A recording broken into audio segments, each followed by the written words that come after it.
144 বছর পর প্রয়াগরাজে মহাকুম্ভ মেলা অনুষ্ঠিত হয়ে গেল, তাই তো? গোটা বিশ্বে যত ধর্মীয় সম্মেলন হয়েছে সমস্ত ঐতিহাসিক তকমা বিশ্ব রেকর্ডকে চূর্ণ বিচূর্ণ করে দিয়ে ভারতবর্ষের কুম্ভ মেলায় জনসংখ্যাটা কত মনে আছে অনেকে? 60 কোটি। হরিবল হরিবল। টোটাল 60 কোটি। 55 দিনে 60 কোটি মানুষের সমাগম হয়েছে। ভারত গোটা বিশ্বকে দেখিয়ে দিয়েছে দিবে আর নিবে, মেলাবে মিলিবে, যাবে না ফিরে এই ভারতের মহামানবের সাগর তীরে।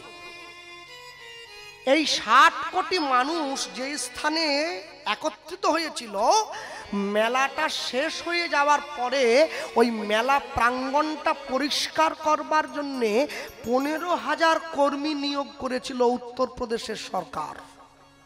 সাফাই কর্মী। সাফাই কর্মী মানে কি? এক প্রকারে তারা জনমজুর, পয়সা নিয়ে কাজ করছে। অফিসাররা তো সাফাই করবে না। 15,000 কর্মী নিয়োগ হয়েছে। সনাতন ধর্মের কত বড় ব্যাপকতা একবার দেখুন।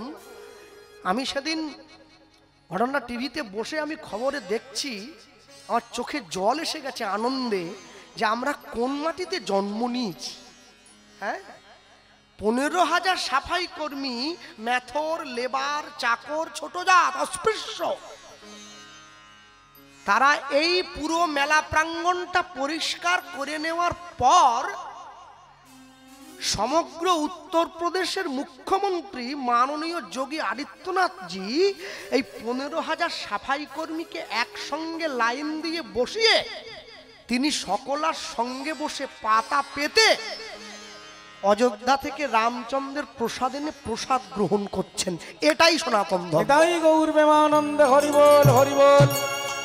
এটাই সনাতন ধর্ম, যে ধর্ম আমাদেরকে এই শিক্ষা দিয়েছে সর্বমঙ্গল মঙ্গলে শিবে সর্বার্থ সাধিকে শরণ্যে ত্রম্বকে গৌরী নারায়ণী নমস্তুতে। তুমি আমার মঙ্গল নয় সবার মঙ্গল করবে, সর্বমঙ্গল মঙ্গলে। সনাতন ধর্ম বারংবার বারবার ধরে এই শিক্ষাই আমাদের প্রদান করে। সর্বেষাং মঙ্গলং ভূয়াৎ সর্বে সন্তু নিরাময়। জগতের সকলের মঙ্গল চাও। জগৎ যদি ভালো থাকে তাহলে আমরাও ভালো থাকবো। হ্যাঁ, সিন্নন্তু বিশ্বে অমৃতস্য পুত্র। আমরা অমৃতের সন্তান। অমৃতের সন্তানের আচরণটা অমৃতের মতোই হওয়া উচিত। যার জন্য দেখবেন গোটা বিশ্বে যেখানেই ভারতবর্ষের মানুষ আছে না, গোটা বিশ্ব ভারতবর্ষের মানুষকে নতমস্তকে শ্রদ্ধা জানায়। তুমি ভারতবাসী, তুমি সনাতন ধর্মে জন্ম নিয়েছ। এ বড় সৌভাগ্য। আমেরিকা থেকে ইস্কনে এসে লক্ষ লক্ষ মানুষ, তারা হরে কৃষ্ণ উচ্চারণ করতে পারে না, বলে হরে কৃষ্ণ হরে কৃষ্ণ। দুঃখ কি জানেন? তারা বলতে পারে না কিন্তু বলে, আমি বলতে পারি কিন্তু বলি না। যার বলবার কথা নয় সে প্রাণ ভরে বলে, যার বলবার কথা সে মোটেই বলে না। গুরুদেবের আশ্রমে কৃষ্ণ বলরাম গিয়ে গুরুদেবকে দণ্ডবত প্রণাম জানিয়েছে। আর ওইদিকে সুদামা ব্রাহ্মণ এসেছে। গুরুদেবের কাছে 4টে বিদ্যা শিখতে হবে। 4 রকমের ধাপ দিয়ে শিক্ষার কার্যক্রমটা সম্পূর্ণ করতে হবে। কি কি? ব্রহ্মচর্য, গার্হস্থ, বানপ্রস্থ, সন্ন্যাস। 4টি ধাপ সকলের মুখস্থ আছে আপনাদের। 10 বছর বয়স থেকে 25 বছর বয়স পর্যন্ত ব্রহ্মচর্য, 25 থেকে 45 পর্যন্ত গার্হস্থ, 45 থেকে 55 পর্যন্ত বানপ্রস্থ, 55 পরে সন্ন্যাস, 10 থেকে 25 ব্রহ্মচর্য। হ্যাঁ, 2টো জিনিস রক্ষা করতে হবে, একটা ধৈর্য, একটা বীর্য। ঊর্ধ্বলিঙ্গ ঊর্ধ্বজনী ঊর্ধ্বরতি হয়, ঊর্ধ্ব না হইলে জীবে যাবে জমালয়। পুরুষের লিঙ্গ হয় মস্তকের মণি, তা লইয়া খেলা করে দেবপদ্মজনী। শিরাধিকা হয় তার প্রেমের মহাজন, সেই মানুষের বাড়ে ওজন, তাকে বলে মহাজন। 10 থেকে 25 নিজেকে রক্ষা করবে, পিতৃবস্তুকে রক্ষা করবে, দৃঢ় করবে, শরীরকে সুঠাম করবে, শক্তিশালী করবে, বিদ্যা অভ্যাস করবে, ভবিষ্যতের দিকে মন দেবে, নিজ লক্ষ্যে অটুট থাকবে। 10 থেকে 25 25 থেকে 45 গার্হস্থ, সংসারে যদি ফিরে আসো, বিবাহ করবে, নিজ স্ত্রীকে দিয়ে সন্তানের জন্ম দেবে, নিজের স্ত্রী ছাড়া জগতের বাকি নারীকে মাতৃজ্ঞানে সম্মান করবে, গুরু দীক্ষা নেবে, প্রসাদ ভোজি হবে, ভগবানের নাম গাইবে, ভবিষ্যতের সঞ্চয় করবে।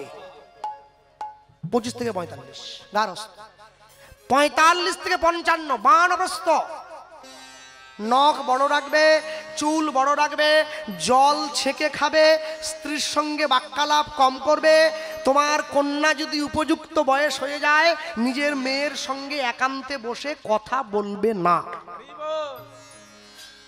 55 পরে সন্ন্যাস, সংসারের মায়া কাটিয়ে নীরবে চলে যাবে ঈশ্বর ভজনের জন্যে। জীবনের 4টি ধাপ। কৃষ্ণ বলরাম এসে গুরুদেবকে প্রণাম করে দাঁড়িয়েছে। কৃষ্ণ বলরাম দুইজন ভালো আছো তো? হ্যাঁ গুরুদেব, আমরা শিক্ষা অর্জনের জন্য এসেছি। আর ওই দিকে দূরে দাঁড়িয়ে আছে সুদামা, নিজের বাবাকে সঙ্গে নিয়ে। সুদামা বারবার ধরে গোবিন্দের দিকে তাকাচ্ছে ভালো করে। এই যে এক দৃষ্টে গোবিন্দের দিকে তাকিয়ে রয়েছে, এটা কিন্তু বলরামের মোটেই ভালো লাগছে না। ব্যাপারটা কি হলো?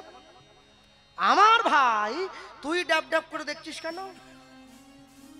বলরাম ভাবছে একটু হাট্টা গোট্টা তো, একটু বেশি খায় আর কি, বুঝলেন তো? যারা বেশি খায়, বেশি ঘুমায়, তাদের জীবনে সব শেষ। তাদের ইহকাল পরকাল একবার ফর্সা হয়ে গেছে, একবারে সব শেষ। হ্যাঁ, জীবনে বড় হতে চাইলে কম খেতে হবে আর কম ঘুমোতে হবে। বলরাম একটু বেশি খায়। বলরাম দেখছে সুদামা বোধ হয় আমার ভাইয়ের এই যে মাথায় সোনার চূড়ো, পায়ে সোনার নুপুর, হাতে সোনার বাঁশি, এইগুলো নেওয়ার ধান্দা করছে। দাঁড়া রে দাঁড়া, একবার ফাঁকে তোকে পাই, দাঁড়া। তারপর তুই পড়েছিস কি আমি আমার ভাইয়ের গা থেকে তুই গয়না খুলে নিবি? হ্যাঁ, আমি বলরাম, ওরে আশ্রয় করিয়া ভজে তারে কৃষ্ণ নাহি ত্যাজে, আর সব মরে অকার, আমাকে ডিঙিয়ে তোকে আমার ভাইয়ের কাছে যেতে হবে। তুই চাইবি আর আমি দাঁড়ায় ফাঁকে তোকে পাই, তোর হাড় গোড় আমি গুঁড়ো করে দেবো না এমনি। কিসের জন্য তবে? সুদামা কিন্তু ওটা দেখছে না।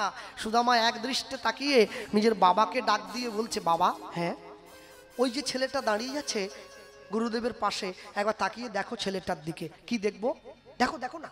বাবা যেই তাকিয়েছে, সুদামা বলছে, আচ্ছা বাবা, আমাদের ঘরে যে যে ঠাকুরটাকে আমরা সিংহাসনে বসিয়ে প্রত্যেক দিন ভোগ দেই, সেবা দেই, যার চরণ ধরে আমরা কাঁদি, ভালো করে দেখো ওই গুরুদেবের পাশে যে ছেলেটা দাঁড়িয়ে আছে না, একদম সেই রকম দেখতে, সেই রকম হাসি, সেই রকম বাঁশি। কি আহা, কৃষ্ণের মধুর রূপ শুনো সনাতন, যেই রূপের এক কণ ডুবায় সারা ত্রিভুবন, সর্বপ্রাণী করে আকর্ষণ। বাবা তাকিয়ে দেখছে সুদামার বাবা। সত্যি তো রে খোকা, হ্যাঁ একদম গোবিন্দের মতো দেখতে ছেলেটাকে, অবিকল সেই রকম। এই খবরদার যাস না, ওর কাছে যাবি না, ও রাজার ছেলে কিন্তু।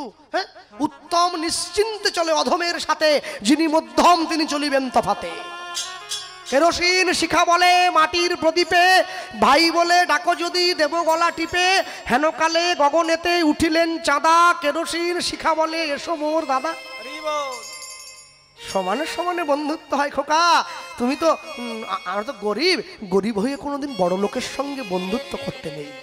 হ্যাঁ, গরিবের বাড়িতে যদি বড় লোক আত্মীয় হয়ে আসে, গরিব বড় খুশি হয়, কিন্তু বড় লোকের বাড়িতে গরিব যদি আত্মীয় হয়ে যায়, বড় লোক খুশি হয় না। সুদামা বাবা, তুমি কিন্তু ওর থেকে দূরে থাকবে। গুরুদেব ডাকছে, সুদামা এসো আমার কাছে। সুদামা এসে গুরুদেবকে প্রণাম করছে।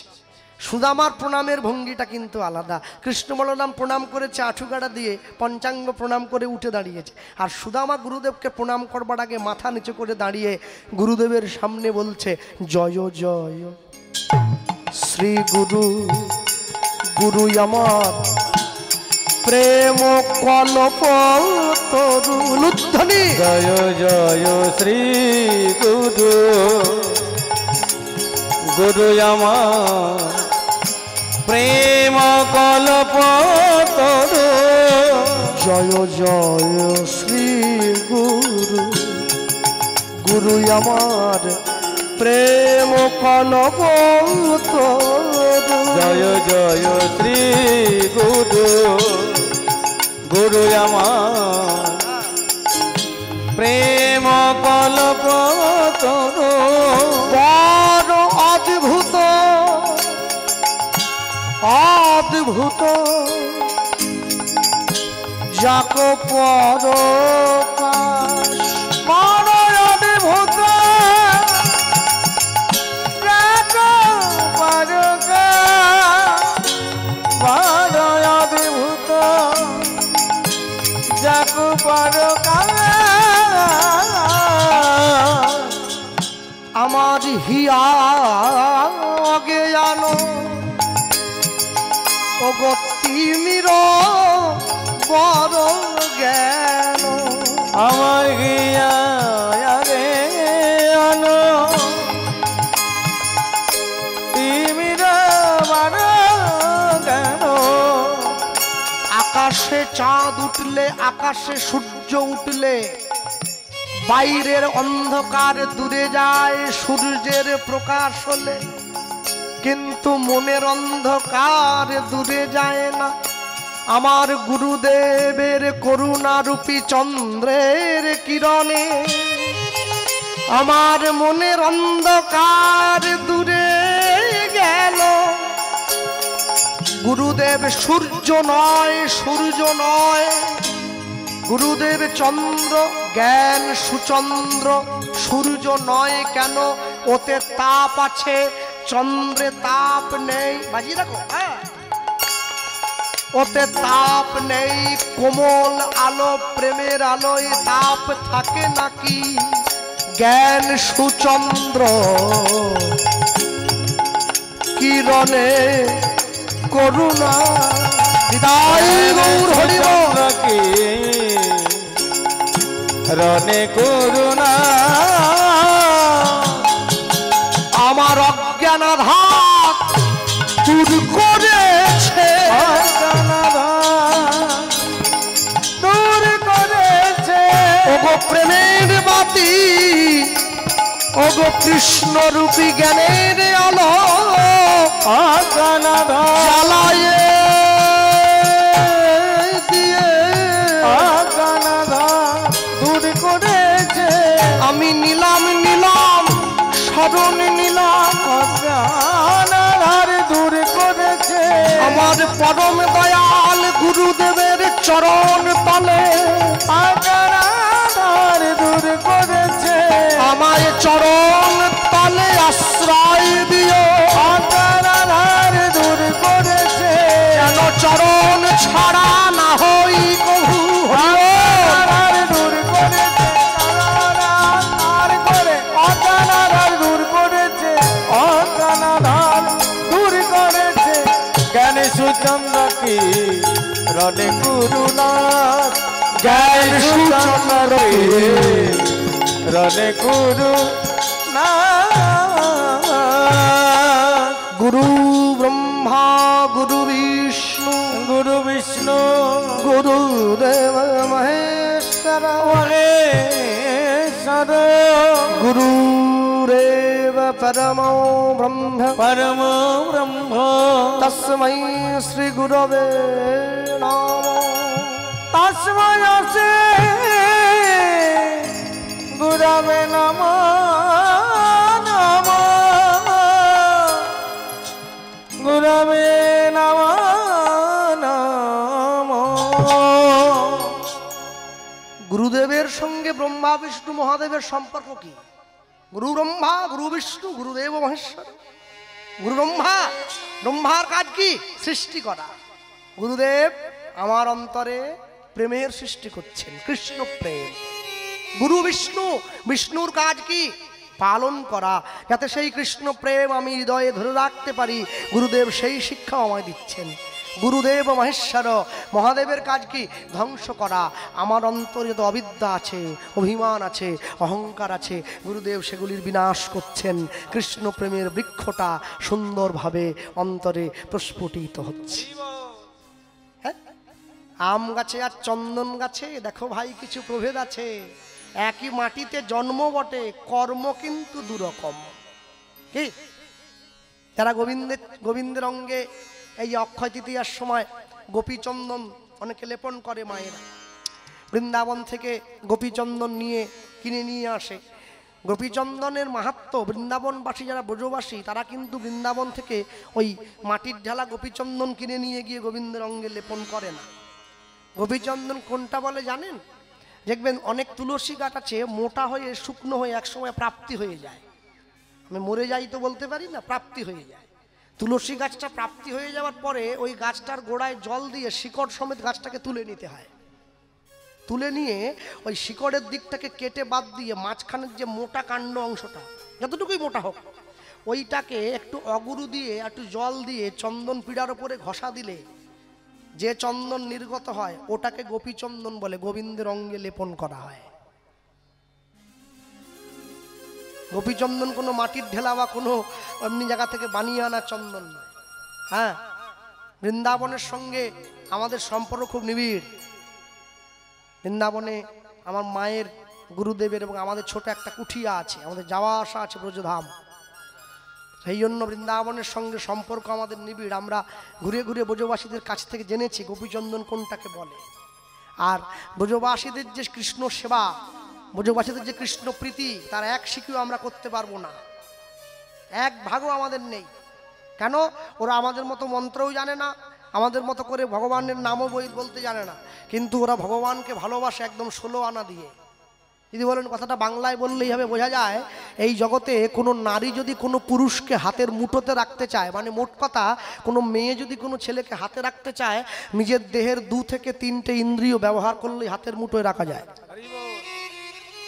গোবিন্দ হচ্ছে একমাত্র পুরুষ, একমেব অদ্বিতীয়ম, যাকে হাতের মুঠোয় রাখতে গেলে নিজের দেহের 11 ইন্দ্রিয় সম্পূর্ণরূপে তার চরণতলে দিয়ে দিতে হয়, তবে রাখা যায়, নাহলে রাখা যায় না। যাই হোক, সুদামা যখন উঠে প্রণাম করেছে, সুদামাকে ডাক দিয়ে গুরুদেব বুকে জড়িয়ে ধরলো। সুদামা, তুমি যে আমায় জড়িয়ে আমার সামনে এসে এত ভালো ভালো কথাগুলো বললে, সত্যি করে বলো তো বাবা, কে তোমায় এই কথাগুলো শিখিয়েছে? গুরুদেব জিজ্ঞাসা করছে। সুদামা বলছে, গুরুদেব আমাকে কেউ শিখিয়ে দেয়নি, আপনাকে দেখেই না আমার বড় ভালো লেগেছে। যাকে দেখিলে মুখে আসে কৃষ্ণ নাম, জানিবে সেই বৈষ্ণব, তাকে করিবে প্রণাম। কিবা বিপ্র কিবা নাসি শূদ্র কেন নয়, যেই কৃষ্ণ তত্ত্ববেত্তা সেই গুরু হয়। উঠিয়ে দাঁড়িয়েছে। কোটি কোটি জন্মের থাকে যদি সুকৃতি সংস্কার, তবে তার ভাগ্যে হয় বৈষ্ণব আচার। এই যে মায়েরা বসে আছেন, সারা জীবন তো রান্না করলেন নিজের পরিবারের জন্য, স্বামী স্ত্রী ছেলে মেয়ে সবাইকে রান্না করে খাইয়েছেন। মনে রাখবেন, যেদিন আপনার হাতের রান্না গোবিন্দ সেবায় লাগবে, সেদিনকে আপনার রান্না শেখা সার্থক হয়েছে, তার আগে হয় না। আমার ভগবানের জন্য তুমি ভোগ রান্না করতে পারো না, তুমি কিসের রাঁধুনি? ভগবানের জন্য রসই করতে পারো না, তুমি কিসের রাঁধুনি? হ্যাঁ, শুধু মাছ মাংস ঢুকোচ্ছ রান্না করে করে নিজের জন্যে। যে ছেলেটি প্রথম তোমায় ডেকেছিল পিতা, শ্মশান ঘাটে সেই ছেলেকে জ্বালবে তোমার চিতা, পুড়বে তোমার সাধের দেহ কর্ম রবে পড়ে, যাবে যেদিন শ্মশান ঘাটে বাঁশের দোলায় চড়ে। জীবনের নির্মম সত্য মেনে নিতেই হবে, না নিয়ে চলে যাওয়ার কোনো জায়গা নেই। সুদামা যখনই গুরুদেবকে প্রণাম করে উঠে দাঁড়িয়েছে, গুরুদেব সুদামাকে বুকে জড়িয়ে ধরলো। কৃষ্ণ এদিকে এসো আমার কাছে, বলরাম তুমি দাঁড়াও। সুদামাকে আর কৃষ্ণকে গুরুদেব বলছে, আজ থেকে আমার আশ্রমের পিছনের যে ঘরটা আছে, ওই ঘরটায় তোমরা 2 জন থাকবে।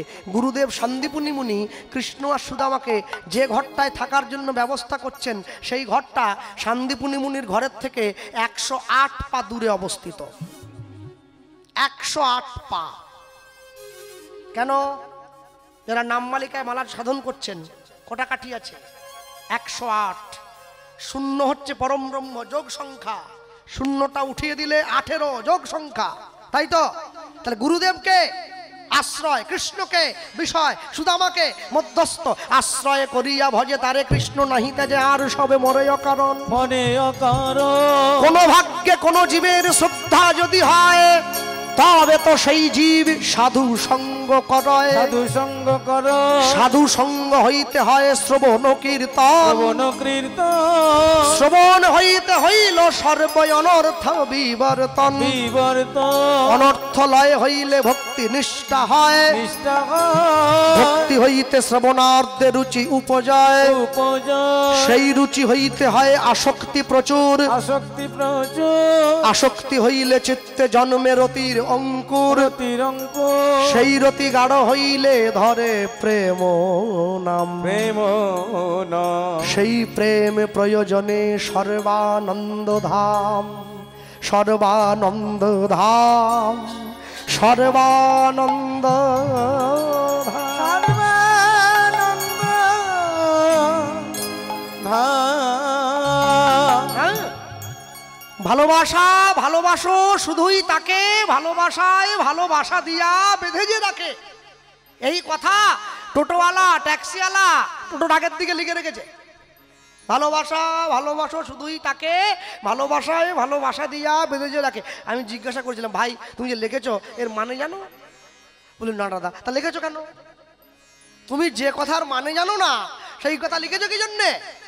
কি বিশ্বকবি রবি ঠাকুর বলেছিলেন, শুধুমাত্র ভালোবাসিবার জন্যই কৃষ্ণ প্রেম নহে, ভালোবাসিবার জন্যই কৃষ্ণ প্রেম। শুধু ভালোবাসার জন্য গোবিন্দকে ভালোবাসা নয়, ভালোবাসার জন্য গোবিন্দ প্রেম। মানুষের সঙ্গে প্রেম করলে প্রেম কমে যায়, ভগবানের সঙ্গে প্রেম করলে প্রেম বেড়ে যায়।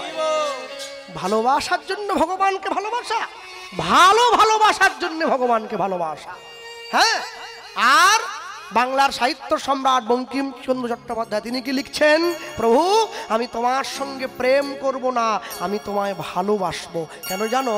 প্রেম করলে কাঁদতে হবে, প্রেমে তো দুঃখ আছে, ভালোবাসায় দুঃখ নেই। তাই তুমি তো আনন্দময়, আমি তোমায় আনন্দের সঙ্গে নিয়ে নিজের অন্তর মাঝে জায়গা করে দেব। অনেক কথা বলবার আছে, অনেক কিছু আমাদের এখনো পর্যন্ত। বিপুলায় পৃথিবীর কতটুকু আমি জানি, দিকে দিকে কত নগর, কত না প্রান্তর, কত না মরুভূমি। বিশ্বকবি লিখছেন, কি জানি আমি? কিছুই তো জানি না। আচরিতামৃতকার কি লিখছেন? যে বলে আমি সব জানি, প্রভু কহে তাকে আমি ক্ষমা মানি। যদি হতে চাও, যদি হতে পারো নত, হবে তুমি উন্নত। যদি পেতে চাও কিছু, আগে মাথা করবে নিচু। যে নিজে বড় বলে বড় সেই নয়, লোকে যারে বড় কহে বড় সেই হয়। সুদামা গিয়ে গোবিন্দকে প্রণাম করছে, আর যেই গোবিন্দকে প্রণাম করছে, একবারে যদি সব বলবো, পরের বারে কি বলবো? উনি আবার পিছন থেকে টিপ্পনি কাটতেছে, এইটা বলো, এইটা বলো। বুঝছেন? কি চিন্তা করতে পারছেন? কোন জায়গায় এসে খাড়াইছি আমি? যা ছেড়ে দেন সে কথা। কথায় ব্যথা বেরিয়ে যায়, ব্যথা কমবে কি? ব্যথা বেরিয়ে যাচ্ছে আরো। যাক, ভক্তমণ্ডলী, ভক্তিমতী মায়ের সুদামা যখন এ কথা বলেছে, হ্যাঁ, সঙ্গে সঙ্গে গুরুদেব সুদামাকে ডাক দিয়ে বলছে, সুদামা যাও গোবিন্দের সঙ্গে যাও। আর না, গুরুদেব আমি একসঙ্গে থাকবো কেন? ওই যে আশ্রয় করিয়া ভজে তারে কৃষ্ণ নাহিতে যে আর সব মরে অকারণ। আচ্ছা বলতে পারেন যে মায়েরা বসে আছে, আমি সকলের সন্তানের মতো হয়ে বলছি, বলুন তো, পিতা যখন মাতৃগর্ভে বীজ দান করেছিল, একটা বীজ দান করেছে কি? অনেক বীজ দান করেছে। একটি সন্তান মরলে পরে কতজনাই বিচার করে, তুমি নীতি নীতি কত সন্তান করিতেছ ধ্বংস, তার কি বিচার হবে? তুমি শেষে কি বা ফল পাবে? যে কারণে আয়ান ঘোষ হইল নির্বংশ। যে বীজটা কৃষ্ণচরণ আশ্রয় করেছিল, ওটাই আমি, ওটাই আপনি, ওটাই মানব সমাজ। বাকিগুলো নষ্ট হয়ে গেছে। তাই মহাজন লিখেছেন, আশ্রয় করিয়া ভজে তারে কৃষ্ণ নাহিতে যে। আরে গর্ভ থেকে তো আশ্রয় করতে আরম্ভ করে দিয়েছি। সকলে আমরা গর্ভে ছিলাম, যোগে ছিলাম, ঘুমে পড়ে খেলাম মাটি, দাত্রীতে কাটিল নারী, মায়ার বেড়ি কিসে কাটি। রামকৃষ্ণ পরমহংসদেব লিখছেন। হ্যাঁ, সুদামা গিয়ে যেই উঠেছে, গুরুদেব ডাক দিয়ে বললে, শোনো, ঘর ঠিক হয়ে গেছে, থাকার ব্যবস্থা, আশ্রমে তো এমনি থাকতে পারবে না, কাজ করতে হবে। কি কাজ? ও গো কেহ বা ভিক্ষায় যাইবে, মিলি দুইজন, কেহ বা আনিবে কাষ্ঠ, যাইয়া কানন উলুধ্বনি, ভিক্ষায় যাবে,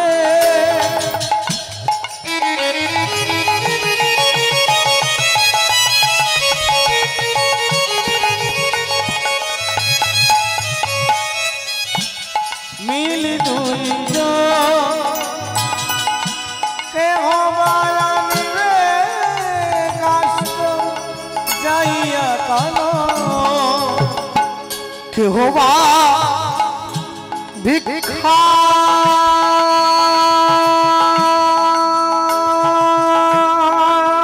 যাবে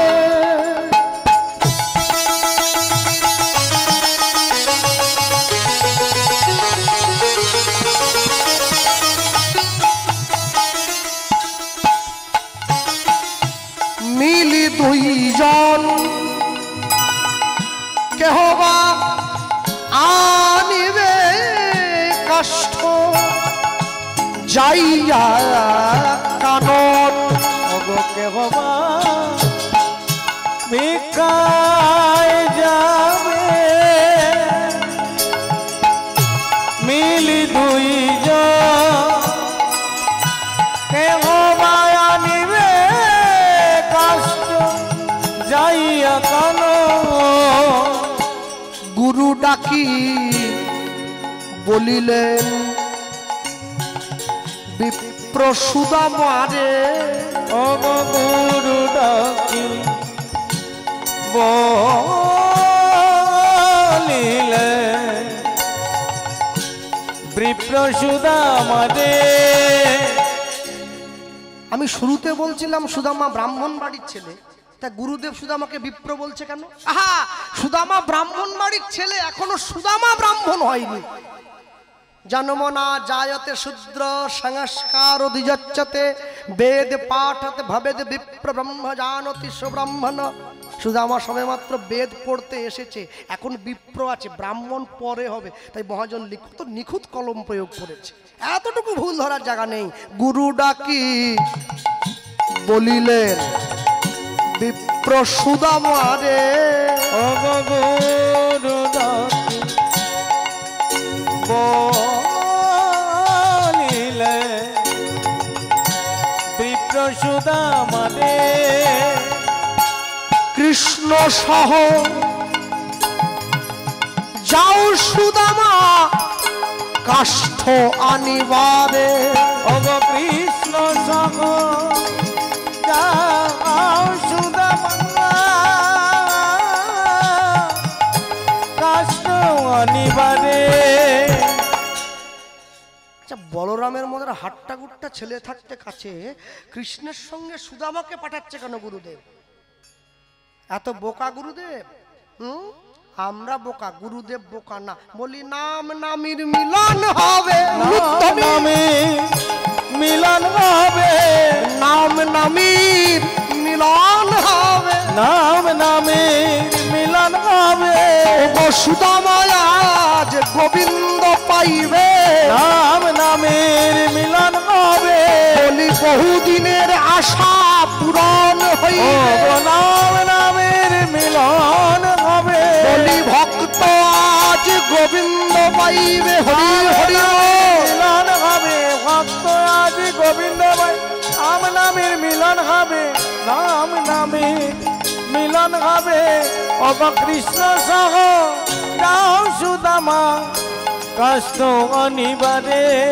অব কৃষ্ণ সহ যাও সুদামা কষ্ট অনিবারে।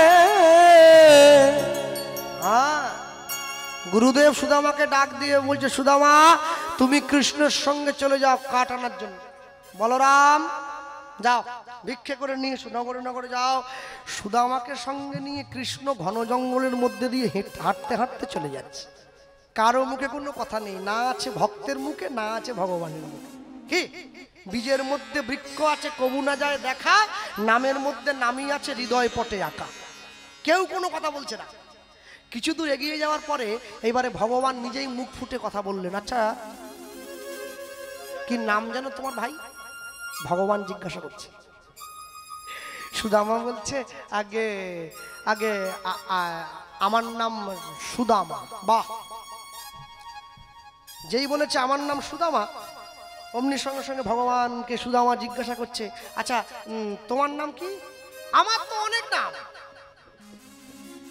গোবিন্দ বলছে, আমার বহু নাম। ও তোমার অনেক নাম? আচ্ছা দু একটা বলো দেখি। কেউ বলে মধুসূদন, কেউ বলে জনার্দন, কেউ বলে দর্পহারি, কেউ বলে নন্দনন্দন, কেউ বলে দেবকী তনয়। বাবা, তোমার এত নাম? আচ্ছা, কোন নামটায় আমি তোমায় ডাকলে তুমি খুশি হবে? মানে শুধু আমার জিজ্ঞাসা করছে। ভগবান বলে তুমি আমাকে কৃষ্ণ বলেই দেখো, কেন বেশিরভাগ লোকে ওই নামটাতে আমায় চেনে, ওটা একটু পরিচয় দিতে সুবিধে হয় আর কি। বেশ বেশ বেশ, আমি তোমাকে কৃষ্ণ বলেই ডাকবো। যেই বলেছে ভগবান হাতটা বাড়িয়ে দিয়েছে। নাম যখন জানা হয়ে গেল, ভাই সত্যি একটা কথা বলো তো, তুমি গুরুদেবের আশ্রমে এসে আমার দিকে ওইভাবে এক দৃষ্টে তাকিয়েছিলে কি জন্যে? আর চলে আসুন, তুমি আমার দিকে ওইভাবে তাকিয়েছিলে কি জন্য? এক দৃষ্টি আমার দিকে তাকিয়ে দেখছিলে কি জন্যে? আমার এই সোনা গয়নাগুলো তোমার পছন্দ হয়েছে? কে বলছে? সুদামা বলছে, গোবিন্দ সুদামাকে বলছে আমার এই সোনা গয়নাগুলো তোমার পছন্দ? দাঁড়াও, চূড়োটা খুলে দেই তো। যেই ভগবান চূড়োটা খুলছে, সুদামা বলে না না না, আমার এসবের প্রতি লোভ নেই, আমি ওইসব দেখিনি তোমার। তাহলে কেন দেখছিলে? আসলে কি জানো তো, আমাদের ঘরে না আমরা যে ঠাকুরটার সেবা করি সিংহাসনে বসিয়ে, তাকে দেখতে একবারে তোমার মতো, একদম সেই রকম, এমনকি তার হাসিটাও তোমার মতো। ওই জন্যে, তুমি তো সেই রকম কাপড়টা পর্যন্ত পরে আছো, ওই জন্য আমি আমার বাবাকে ডেকে দেখাচ্ছিলাম, এই দেখো একই রকমের দেখতে। হ্যাঁ গো, তুমি রাজার ছেলে না? রাজার ছেলে? সুদামা জিজ্ঞাসা করছে। গোবিন্দ বলছে হ্যাঁ,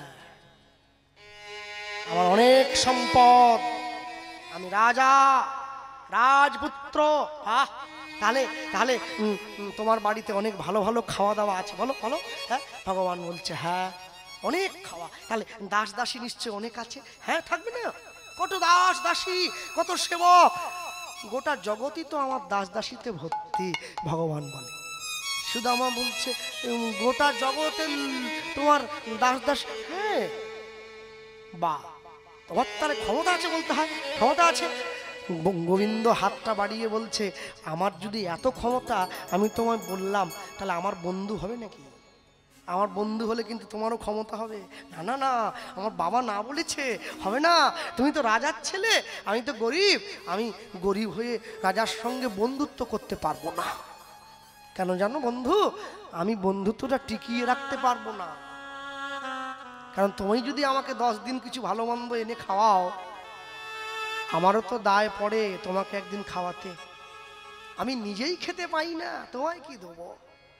যেই বলেছে, ভগবান বলছে আচ্ছা সুদামা, তুমি আমার বন্ধু না হয়ে আমার বান্ধব তো হতে পারো। সুদামা বলছে বান্ধব মানে? তোমায় বুঝতে হবে না। ভগবান ছুটে গিয়ে সুদামাকে বুকে জড়িয়ে ধরেছে। কি বলছে? আজ হতে বান্ধব হলাম, আমি হলাম সখা, আমি হলাম সখা, জীবনের অন্তিম দিনে তুমি পাবে মোর দেখা, পাবে মোর দেখা। আজ হতে বান্ধব হলাম, বান্ধব হলাম, আমি কথা দিলাম, আমি কথা দিলাম, আমি কথা দিলাম, আমি কথা দিলাম।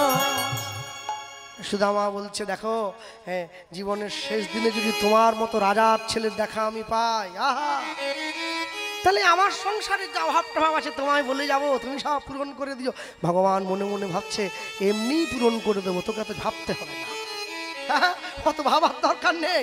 ওরে শোন, যে করে লোকের মন্দ তার মন্দ করে গোবিন্দ, কিন্তু যে লোকের ভালো চায় ভগবান তো তারও ভালো চায়। কৃষ্ণ কহে আমা ভজে মাগে বিষয় সুখ, অমৃত ছাড়ি বিষ চাহে এত বড় মুখ, আমি বিজ্ঞ সেই মূর্খে বিষয় কেন দিব, সচরণ অমৃত দিয়া তারে বিষয় ভুলাইব। তোকে চাইতে হবে কেন রে? এমনি দিয়ে দেবো, এমনি, সবই তো আমার। বাহ, যে এ কথা বলেছে ভগবান বলছে আজ থেকে আমাদের বন্ধুত্ব শুরু হলো, দে বন্ধুত্বের প্রথম উপহারটা দিয়ে দে। হাত বাড়িয়ে দিয়েছে। সুদামা বলে বন্ধু আমি তোমাকে কি দেবো, আমার তো দেওয়ার মতো কিছু নেই। কিচ্ছু নেই? নিজের কাছে কিচ্ছু নেই আমাকে দেওয়ার মতো? আছে আছে আছে, দাঁড়া দাঁড়া, ওই দেখি ওচরটা থেকে, কোমর থেকে একটা এই যে পুটুলিটা বেরিয়েছে। ভগবান বলে ওর মধ্যে কি আছে রে? কেন, আমি যখন এই আশ্রমে এসেছিলাম না গুরুদেবের কাছে, অনেকটা পথ তো পায়ে হেঁটে এসেছি, আমার মা গোবিন্দকে ভোগ দিয়ে 4টে নাড়ু আমাকে প্রসাদ বানিয়ে দিয়েছে। বলেছিল সুদামা পথে যদি ক্ষুধা পায় একটু খাবি। আমার তো ক্ষুধা পায় নাই, তুমি আছো আমার কাছে, হ্যাঁ এই তুমি আমার বন্ধু, সেই নাড়ুটাই আমি তোমাকে দেবো। হাত পাতো, হাত পাতো। যেই গোবিন্দ হাত পেতেছে সুদামা নাড়ুটা দিচ্ছে। শোনো বন্ধু, শক্ত কিন্তু, তুমি রাজার ছেলে, তুমি নরম নরম নাড়ু সেবা করো, এটা কিন্তু খুদের নাড়ু, বড় শক্ত, আর অতটা স্বাদও ভালো না। ভগবানের হাতে নাড়ুটা দিয়েছে। ভগবান বলছে সুদামা সে ঠিক আছে, না হয় সে দেখা যাবে, তুলসী পাতাটা উপরে দেওয়া কেন?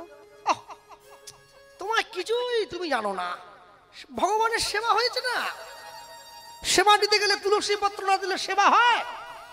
বাবা, যাকে সেবা দিয়েছে তাকেই প্রসাদ দিচ্ছে, যাকে ভোগ লাগিয়েছে তাকেই ভোগ দিচ্ছে। ভগবান মনে মনে ভাবছে বারে, হ্যাঁ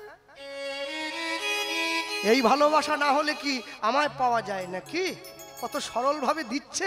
ভগবান বলে সুদামা আচ্ছা তাহলে উপহার যখন এসেই গেছে হাতের কাছে, তাহলে আমরা দুই বন্ধুতে মিলে ভাগ করে খাই। আয়, হ্যাঁ কিছুটা ভেঙে সুদামার মুখে গোবিন্দ দিয়েছে, নিজের বদনে কিছুটা নিয়েছে।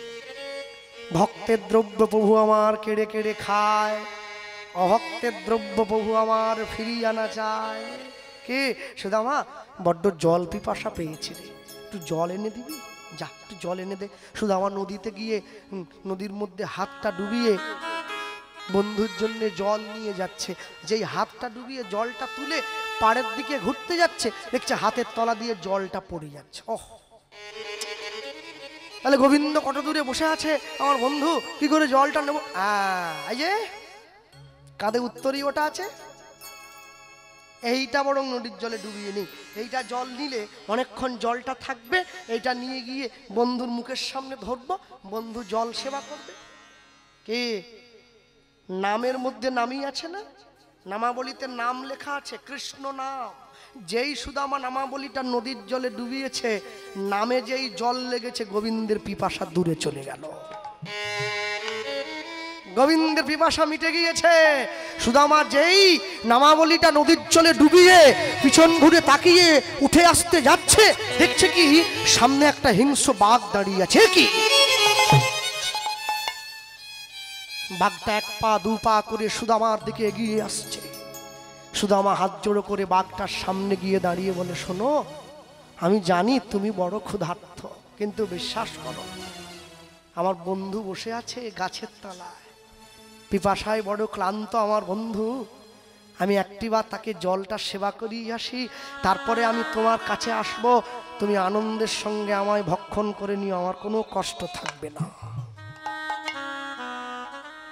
গাছের তলায় বসে ভগবান পরীক্ষার বোঝাটা বাড়িয়ে দিচ্ছে, চিৎকার করে ডাক দিচ্ছে। হ্যাঁ, ওই গাছের তলায় বসে ডাক দিল সুদামা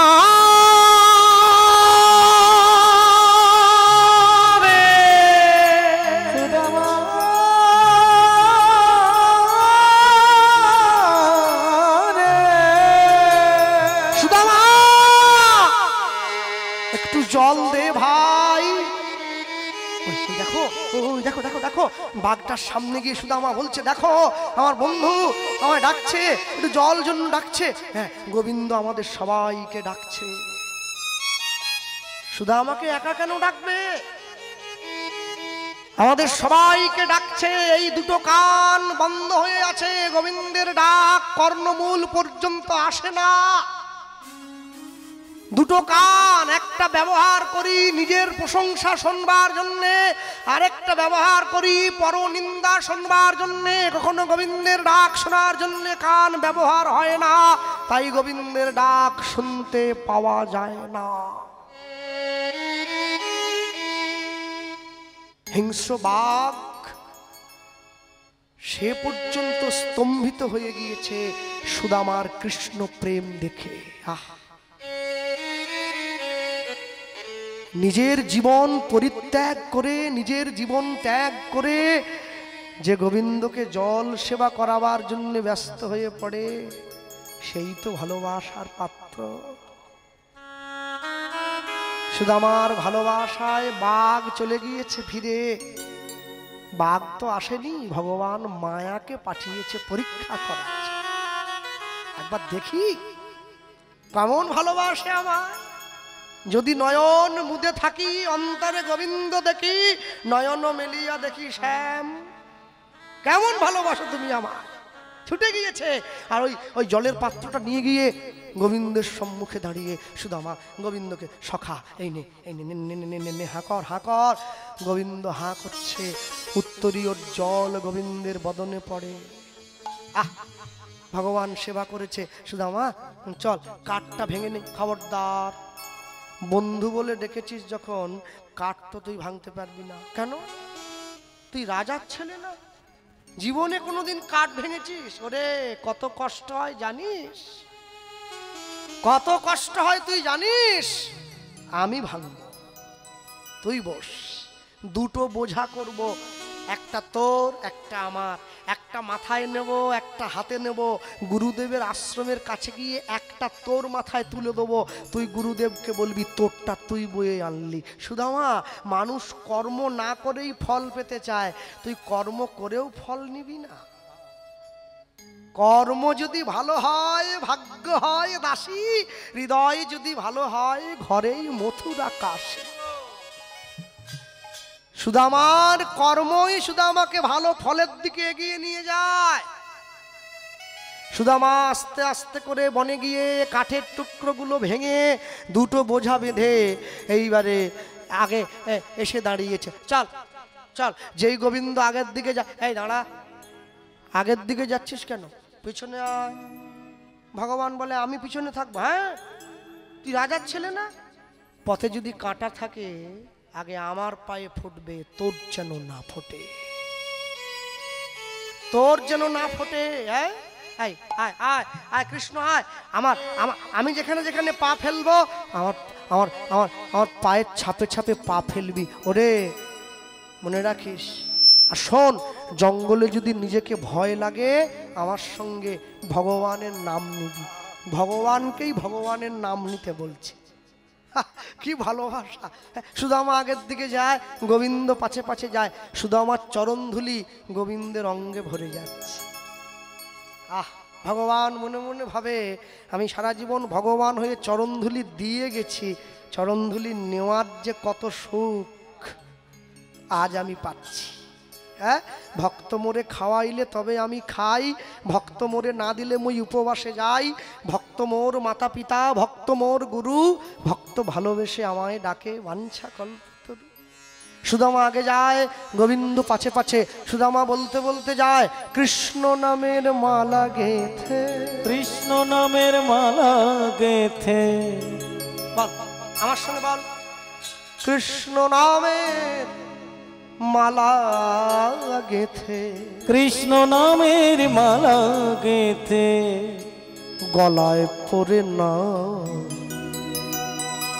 রাধা নাম, সাধা বাঁশির সুর ভরে না। কৃষ্ণ নামের মালা গেথে, কৃষ্ণ নামের মালা গেথে। গলায় পরে না রাধা না, সাদা বাঁশি সুর ভরে না। রাধা না, দিয়ে সাদা বাঁশি সুর ভরে না। ও রাধা না, সাদা বাঁশি সুর ভরে না।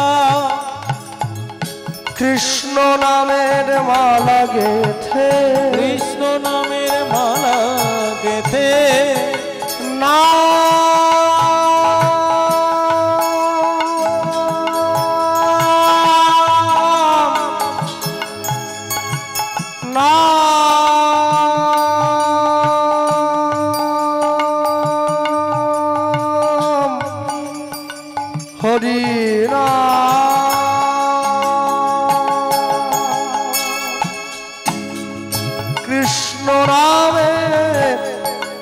মালা গেথে কৃষ্ণ নামের মালা গেথে গলায় পরে নাও রাধা রাম হরি হরি বল। সুর ভরে না ও রাধা রাম সাদা বাসে সুর ভরে না ও রাধা রাম সাদা বাসে সুর ভরে না আপন করিয়া গাও সেই নাম শান্তি পাইবে তুমি তুমি তুমি পাবে পদে প্রাণ আপন করিয়া গাও সেই না শান্তি পাইবে তুমি পাবে পরিত্রাণ আপন করিয়া গাও সেই নাম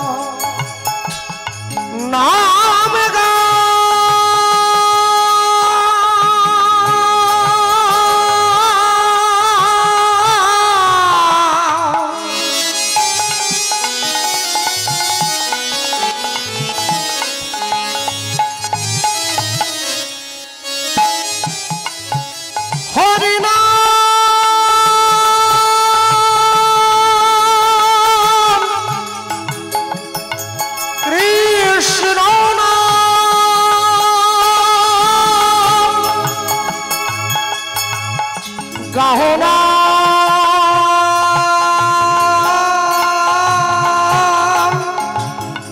কৃষ্ণ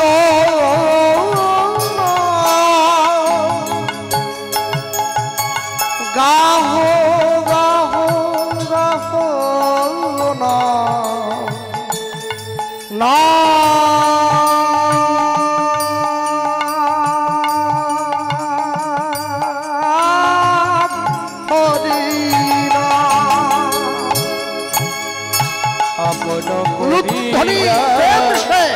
গাও সেই না শান্তি পাইবে তুমি পাবে পরিত্রাণ তোমার মানব জনম ধন্য হইবে যাইবে ব্রজধাম তোমার মানব জন ধন্য হইবে যাইবে ব্রজধাম তোমার মানব জনম ধন্য হইবে যাইবে ব্রজধাম তোমার মানব জন ধন্য হইবে যাইবে ব্রজধাম প্রাণ ভরে নাম গাও নাম গাও নাম গাও রাধা সাদা বাসে সুর ভরে না হরি হরি বল হরি হরি বল সাদা বাসে সুর ভরে না হরি